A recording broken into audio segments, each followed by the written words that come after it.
Salam sejahtera, terima kasih kerana bersama dengan saya di Nazilin Unity Channel. Adakah dengan ini Perikatan Nasional sudah hancur lebur di Perlis?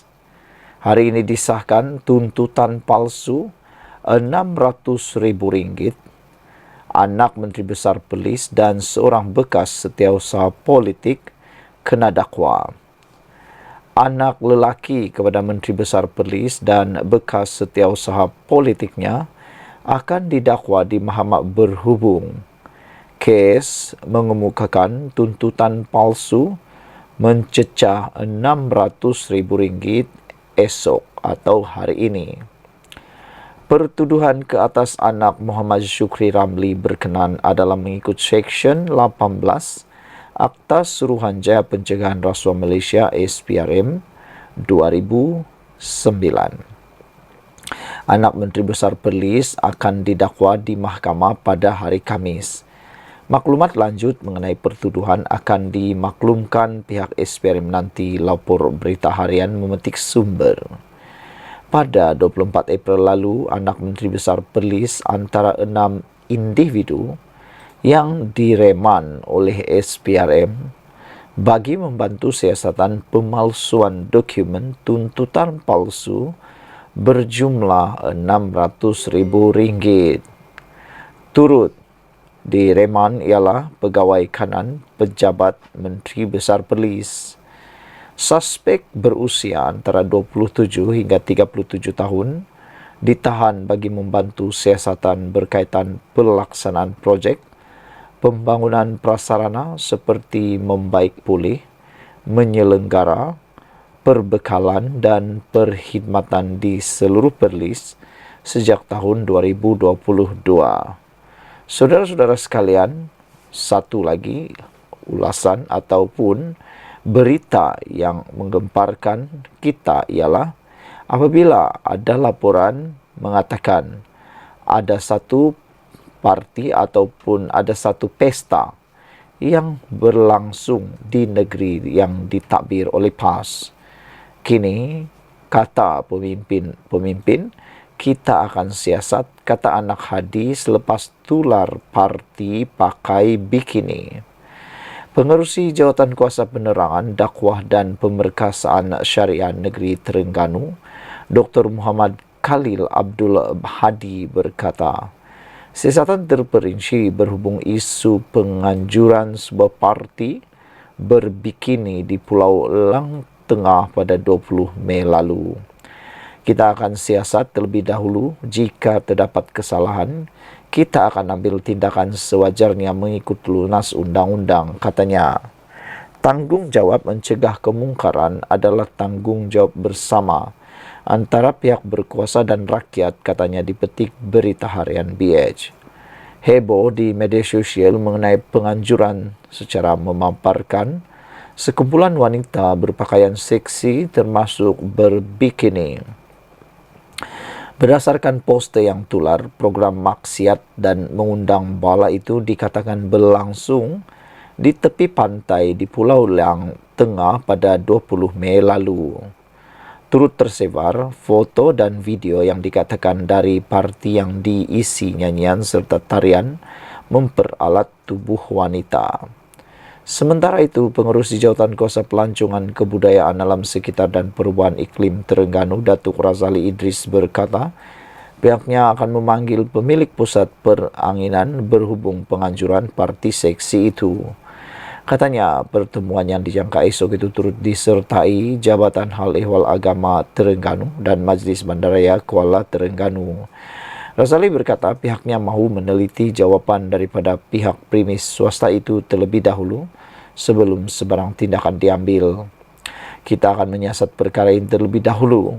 Jika ada kesalahan dari segi peraturan atau apa-apa, akta, kita akan bertindak sama ada salah daripada segi garis panduan hiburan, pelancongan atau kelulusan pernik, katanya. Sekian dulu untuk kali ini. Jangan lupa tinggalkan komen anda. Ikuti terus ulasan selepas ini. Salam sejahtera. Terima kasih kerana bersama dengan saya di Nazilin Unity Channel. Hari ini kita digemparkan dengan keputusan terbenar atau sebenar daripada SPRM Disahkan bekas setiausaha politik dan anak Menteri Besar Perlis akan didakwa di mahkamah hari ini. Saudara-saudara sekalian, sehinggakan netizen mula bertanya, adakah ini akan menjadi petanda dan isyarat besar untuk Menteri Besar Perlis meletakkan jawatan? Kerana mereka menuntut janji daripada ahli-ahli politik, khususnya daripada Perikatan Nasional, yang menyatakan mereka adalah gabungan parti yang bersih, selamat dan boleh dipercayai. Nampaknya kata-kata itu tidaklah tepat 100%.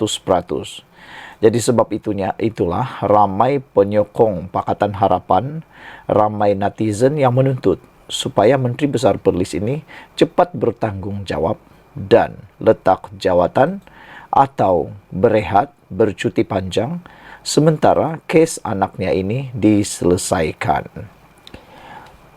Anak Menteri Besar Perlis Muhammad Syukri Ramli akan didakwa di Mahkamah Session Kangar Perlis pada hari ini atas pertuduhan mengemukakan tuntutan palsu bernilai RM600,000.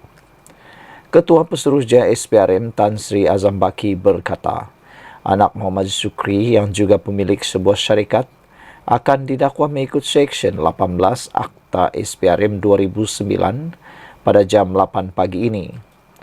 Anak kepada Muhammad Syukri direman SPRM pada 24 April lepas bersama 5 lagi suspek bagi membantu siasatan berhubung kes tuntutan palsu berkenan dan kemudian dilepaskan dengan jaminan SPRM pada 26 April. Muhammad Syukri turut ditahan SPRM 6 hari kemudiannya. Berhubung isu salah guna kuasa membabitkan pelaksanaan projek pembangunan prasarana di negeri Perlis sejak tahun 2022 dan dilepaskan dengan jaminan SPRM selepas 8 jam disiasat oleh SPRM. Dalam pada itu, seorang bekas setiausaha politik kepada bekas menteri juga akan didakwa di Mahkamah Session Kuala Lumpur pada jam 8.30 pagi hari ini. Saudara-saudara sekalian, ramai yang cuba mencabar Menteri Besar Perlis ini supaya mengambil keputusan dan bertanggungjawab atas apa yang berlaku. Sehingga ada juga netizen yang menunjukkan rasa tidak puas hati dengan mengatakan baru sahaja Perikatan Nasional PAS memerintah Perlis sudah ada kes seperti ini, kata mereka. Kalau tambah lama lagi, kata mereka, apa pula yang akan berlaku? Saudara-saudara sekalian, ada juga yang mengata supaya semua pemimpin-pemimpin politik ini jangan ada anak mereka yang dapat menikmati atau dapat bantuan daripada bapa mereka yang merupakan ahli politik, khususnya yang berjawatan, supaya itu adalah bertindak adil kepada semua rakyat Malaysia. Jadi kita akan dengar dan lihat hari ini pada jam 8 pagi apakah pertuduhan yang akan didakwa terhadap anak Menteri Besar Perlis ini. Sekian untuk kali ini. Jangan lupa tinggalkan komen anda, tekan butang subscribe. Salam sejahtera, terima kasih kerana bersama dengan saya di Nazilin Unity Channel. Pasti pengumuman polis ini mengejutkan Azmin Ali. Polis sahkan panggil Azmin bantu siasatan kes dedah maklumat PKNS. Wow, ini rupa-rupanya Azmin, sebab Azmin dipanggil oleh polis. Polis Selangor mengesahkan telah memanggil Adun Hulu Kelang Mohamed Azmin Ali untuk hadir ke Ibu Pejabat Polis Daerah Shah Alam bagi dirakam keterangan mengikut Seksyen 112 Kanun Acara Jenayah. Ketua Polis Selangor Hussein Omar Khan berkata, rakaman keterangan itu diperlukan bagi membantu siasatan kes berkaitan pendedahan maklumat mengikut Seksyen 203A Kanun Keseksaan. Hussein berkata siasatan itu dimulakan ekoran satu laporan polis oleh seorang pegawai Perbadanan Kemajuan Negeri Selangor PKNS pada 14 Mac yang mendakwa Dokumen sulit perbadanan terbabit dibocorkan. Pegawai itu mendakwa beberapa maklumat yang tidak tepat didedahkan kepada umum yang dikuatiri boleh menjejaskan imej serta nama baik PKNS. Kehadiran Muhammad Azmin Ali adalah bagi membantu siasatan kebocoran maklumat tersebut, bukannya mengenai perkara dibangkitkan di Dewan Undangan Negeri Selangor pada 28 Februari lalu, katanya dalam kenyataan hari ini. Husin berkata setakat ini 15 saksi telah dipanggil untuk dirakam keterangan bagi membantu siasatan. Sehubungan itu, Husin menasihatkan orang ramai agar tidak membuat sebarang spekulasi yang tidak tepat sehingga selesai siasatan polis.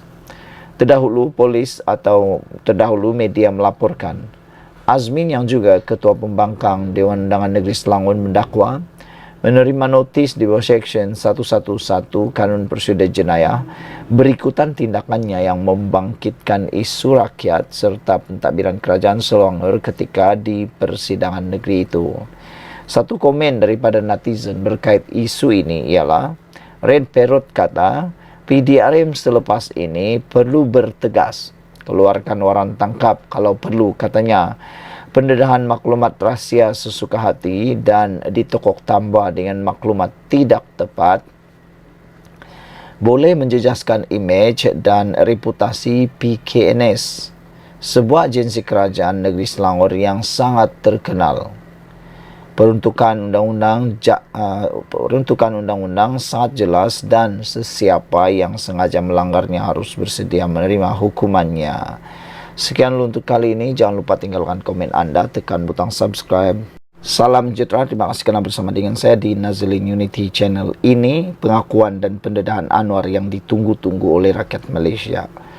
Anwar kata kerajaan tak akan campuri proses kehakiman agensi penguat kuasa.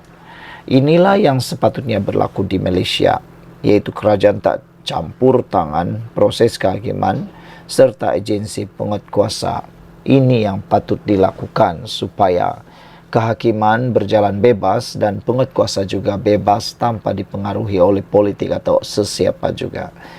Kerajaan tidak akan mencampuri proses kehakiman dan memberi ruang sepenuhnya kepada agensi penguatkuasa seperti PDRM dan Suruhanjaya Pencegahan Rasuah Malaysia SPRM membenteras rasuah dan ketirisan hasil negara.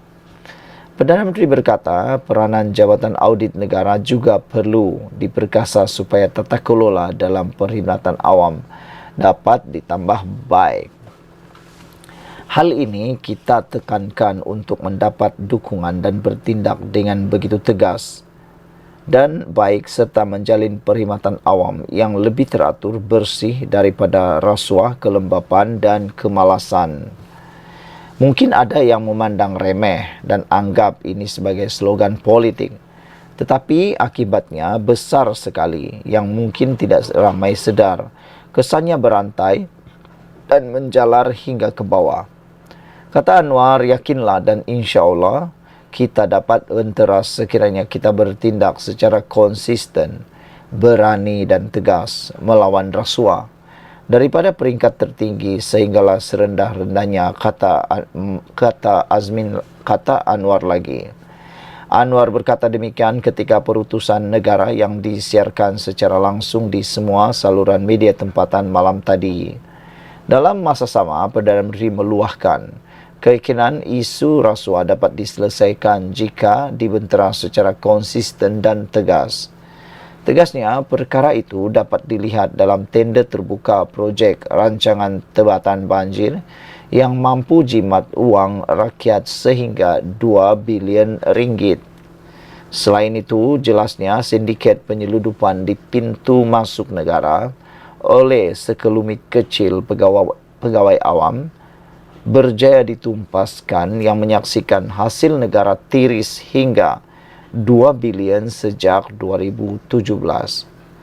Kementerian Perdagangan Dalam Negeri dan Kos Sara Hidup KPDN pula katanya melancarkan ops tiris bagi membenteras penyeludupan diesel yang selama ini amat merugikan, manakala kartel minyak masak, ayam dan telur dipecahkan supaya harga dan bekalan terkawal dalam meredakan kos sara hidup. Apakah angka-angka ini tidak bermakna untuk kita, kata Anwar?